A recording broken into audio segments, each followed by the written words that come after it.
As I was saying, yes, I was thanking the people and the authorities of Morocco for inviting me to come here, particularly the African Studies of University of Mohammed V. I'm particularly very excited to be here. The topic of youth integration or youth inclusion has been shifting from one to another, but almost similar, depending on the way we're trying to address them. It's something that I'm part of since our country became independent.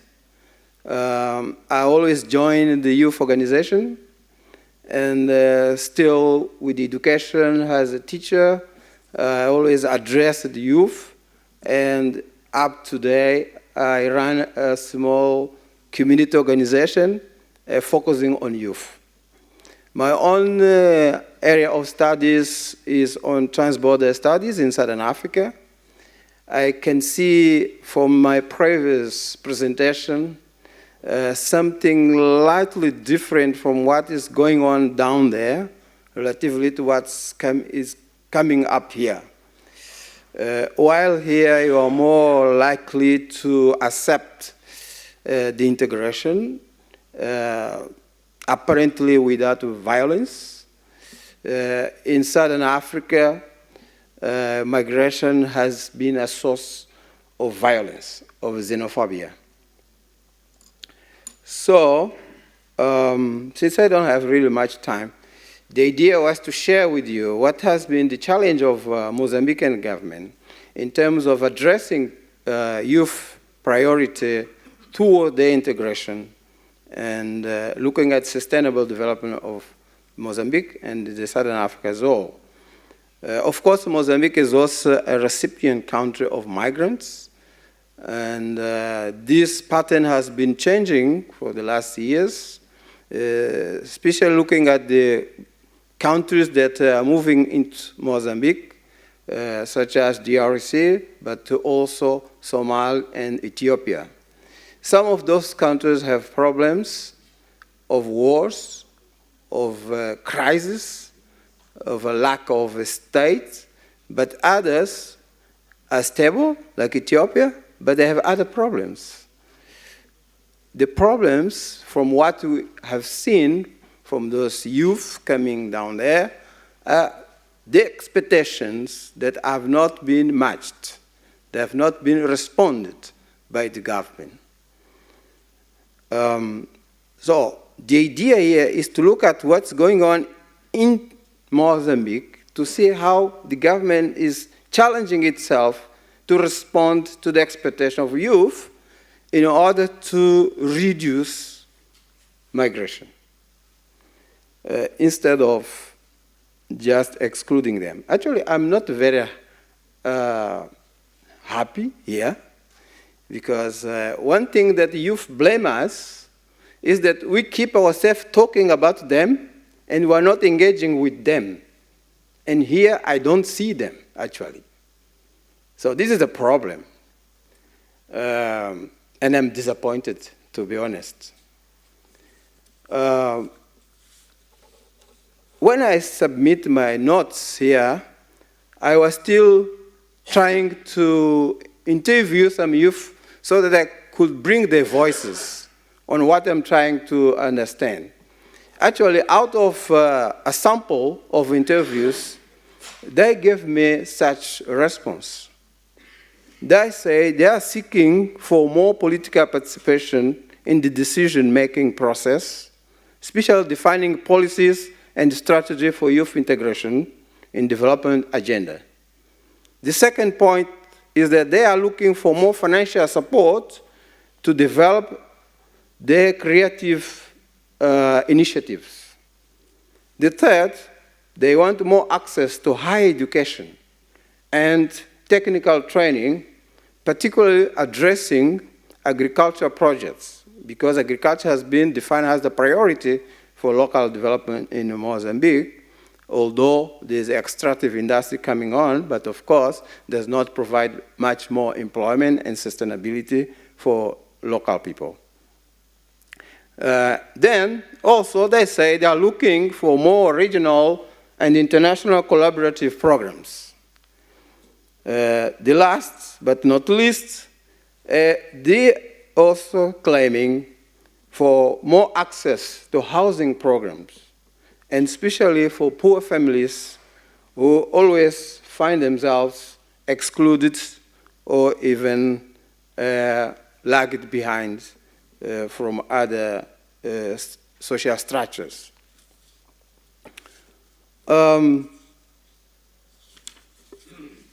Our population so far is about 27 million. And nearly 45% is below 15 years. And about 83% is between 15 and 35 years. To say the youth are the most dominant segment of Mozambican social demography, with a great potential of being a important asset for economic development. Mozambique government always regarded youth as the backbone of the nation, and since independence, there has been a platform for youth political and social representation, voicing their ideas and joining the decision-making institutions. Historically, the country has always counted on youth as the enduring social group, given their relative advancement in education, despite the growing political and economic centralized control by old men. Actually, during the liberation struggle, the battle for political control of youth had produced a layer of power conflicts between young and old generation. And this thing is going on in our countries. So the new liberal constitution that was enacted in 1990 opened room for freedom of association, including the development of new youth associative movement. As a result, the government ministerial structures established the Minister of Culture, Youth and Sports in 1992, and later on, the Minister of Youth and Sports. The Youth Council was then established in 1996 as a representative body or platform to interact with government by representing the diversity of youth organizations. In 2002, the government established the Fund for Youth Initiative, followed by the approval of the Strategy of Youth Internal Development in 2006 as a mechanism to empower youth with the creative skills as well as to enhance their voluntary spirit. So in line with the Youth African Chart, in 2008, the government of Mozambique adopted the main recommendation for development of economic, social, cultural, and educational youth needs. Health, education, employment, and financial access were defined as the main priority. The development of this initiative and the dialogue with youth organizations had contributed for enactment of youth policy in 2013 by the Mozambican government. So, the creation or promotion of employment opportunity has been one of the major challenges for governments, given the growing of the former jobless situation among youth. But one key issue that has to be addressed is education. As we have seen from our concept note, quality education is essential. Actually, if you look at the UN Goal of Sustainable Development, the Goal 4 is for the equitable quality education. So that is central. So education reform at all levels, including the university, is central to respond to current economic development and demand for labor with new skills.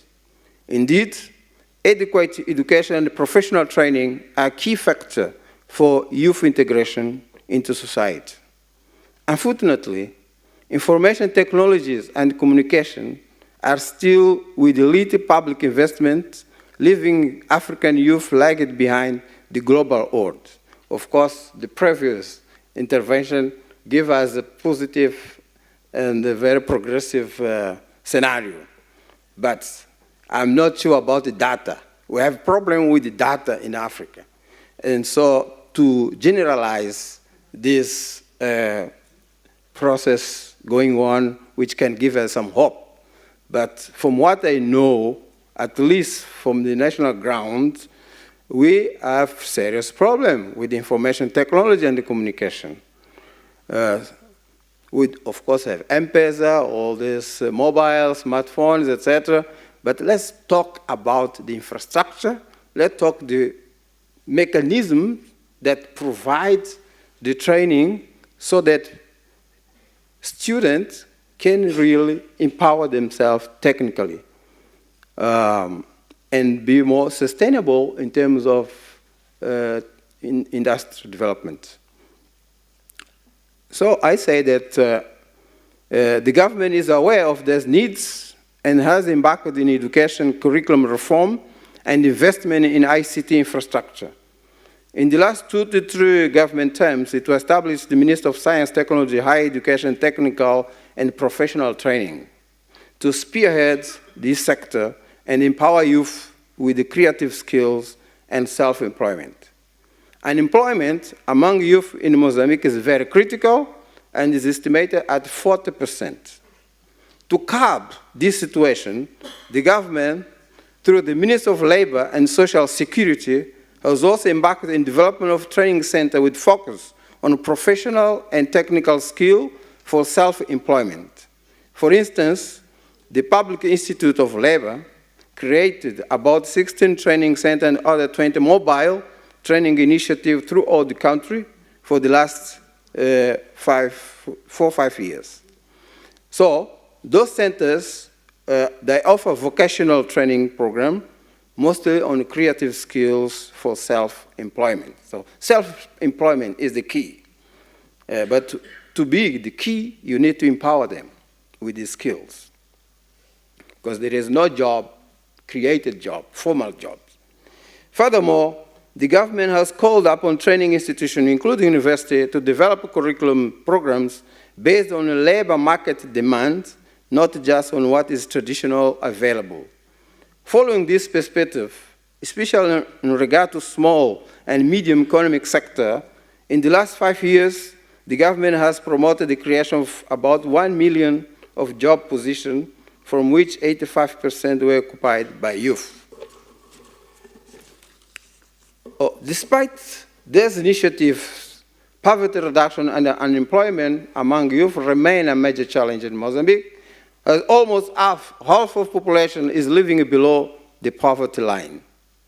This situation is even worse for women due to social and cultural factors with a negative impact on their access to education and other public service. Intensive capital investment in extractive industry has been flamboyant, given its vulnerability to commodity-owned market. Without an industrial sector, the country is still dependent on agriculture, mostly based on subsistence methods, limiting the prospects of youth employment. Although agriculture is responsible for employment of 79% of women and 65% of men, youth rely on self-employment in the informal market. Nevertheless, unemployment rates are still high. Data from 2015 indicate about 48% of youth unemployment, especially the age below 19 years. In 2017, youth unemployment accounted for 56.8%, due mostly to the impact of the international financial crisis and the reduction or even closing of some coal mining service and gas industry that were promising. So this tendency is even growing in urban areas where trained youth fail to get employment. As a result, many young people migrate to South Africa seeking for better economic opportunities and employment. However, with the growing youth unemployment in South Africa, there has been conflicts and xenophobic attitudes against Mozambicans and other foreign migrants. This year, there were deported about 20,000 of Mozambicans, irregular migrants, from South Africa. These people become frustrated and vulnerable to anarchy, prostitution, drug consumption, and other illicit activities such as drug trafficking and violence. But I've been just talking about the other sides, the government driving. But when looking at what the youth are thinking themselves, they're not just sitting there. They are also trying to be more active, taking initiative. So youth are no longer a passive group in the society. They are striving to explore opportunities provided by local democratic institutions in order to participate in the decision-making process, but also through global communication facilities and information access platforms to improve their education and explore opportunities worldwide and empower themselves for local integration. In Mozambique, youth have their parliamentary youth organization, as well as several youth associations dealing with economic, social, and cultural issues. This one organization we think that are the most prominent, the Development Entrepreneurship Agency, which actually has been working like a driving seat of the youth integration initiatives. They work alongside with the Youth Parliamentary Office and provide a platform for dialogue among youth and also for interaction with government and international donors. Through this agency, youth design strategic programs on sustainable development. 1 minute, please. And mobilize international solidarity, including World Bank. You want me to close, but let me finish this. They're also very active in politics. Actually, they are voicing. For instance, during the celebration of Youth World Day in 12 August this year, there were claims of lack of opportunity for youth integration in Mozambique. Youth Association in Maputo city capital established a dialogue platform to discuss and address their expectation with the candidates running for municipal election in last October. And for the first time, we had 60% of voters, you know, and they were youth. And actually, they also participate with their associations and within new opposition parties. And within the leader, the party in power, actually there was a group breaking away led by one prominent youth within the party. To finalize, I want to conclude that, you know, we need to empower youth. Therefore, there is a need for a change. As Thabo Mbeki said, President Thabo Mbeki was president of South Africa. Change is upon us in academia, you know, as being from academia. It is said that education can change a country's economy and the future. Indeed, change is continually necessary. The central role should be played by universities, working with the communities to identify and address relevant issues through practical research with students. Students should learn to apply new knowledge. They should overcome dependency and apathy.